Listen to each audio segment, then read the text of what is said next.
stallion Animal.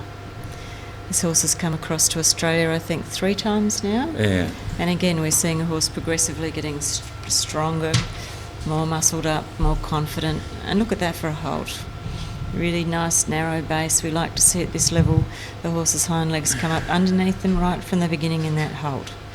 Well, Vanessa had a real disaster when she went overseas with this horse. He got sick. She went over and was training with Carl Hester, and he got sick while he was over there, so she had a really bad time.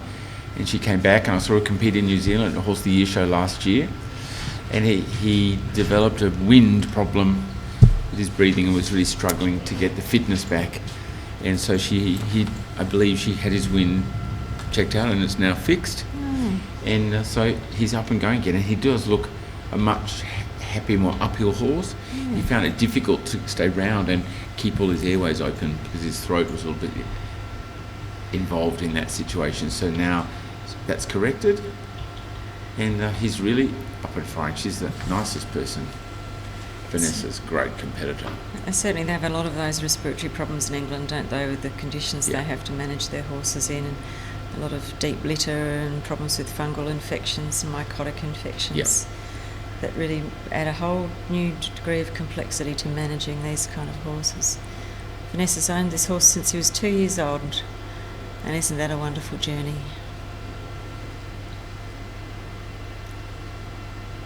It's not such a big trip to fly from New Zealand to here, is it? Reasonably short. It is indeed.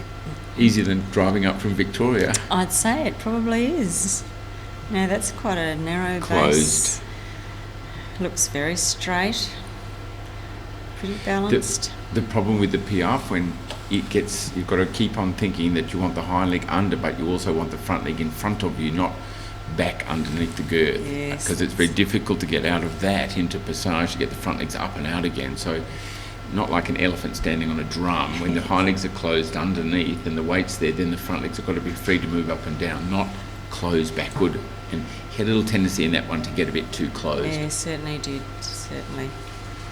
So many ways of losing marks in these tests. It's easy, isn't it? We've got Kate Taylor-Wheat here also watching from our vantage point, and she knows all about gaining marks and losing marks, I can tell you, like all of us. Yeah, that was a lovely transition. It was great, wasn't huh? it? Now, see if we can keep the front legs a little more out, Vanessa. Oh, it's got very... it's got, you can see the there, back legs are nearly up to the front ones. Yeah. But he got out okay. Yeah. But still, it would be better if it wasn't that closed up. Absolutely. Just another little way that you can improve the marks. And 10 marks for that transition. And when you're doing passage, the canter rate is much slower, isn't it, Kerry, as you know? Absolutely. Kate? And so you get it's easy to have a bit of a mix up there. Now the twos. There must be a magnetic force or something pulling them all over to the right. But no mistakes. No. You'll notice none of these riders carry a whip at this level. Whips aren't allowed. So he's a very big horse for her to be keeping motivated.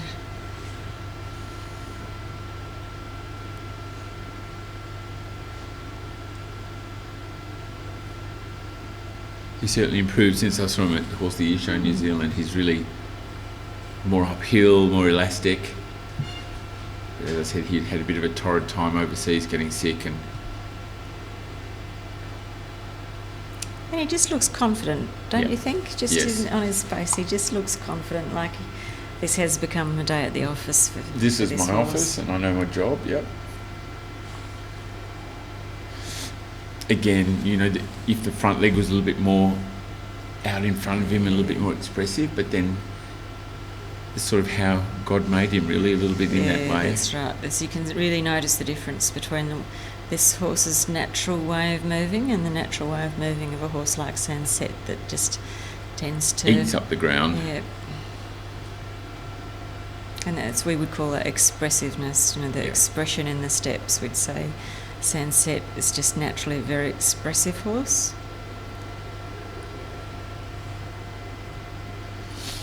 Mind you, you can look at all those expressive ones and look at a little horse like Digby, who's now retired, who wasn't the world's greatest mover, but so beautifully schooled and trained by Princess Natalie, and he certainly kept everyone on their toes when he went into the arena. That's right, because what looks fancy to the untrained eye isn't what's going to appeal necessarily to these 5-star judges who are really looking for the classical training, and they're looking for every I dotted and every T crossed, all the little things correct. That's good passage. Really straight into that transition. Really rhythmical.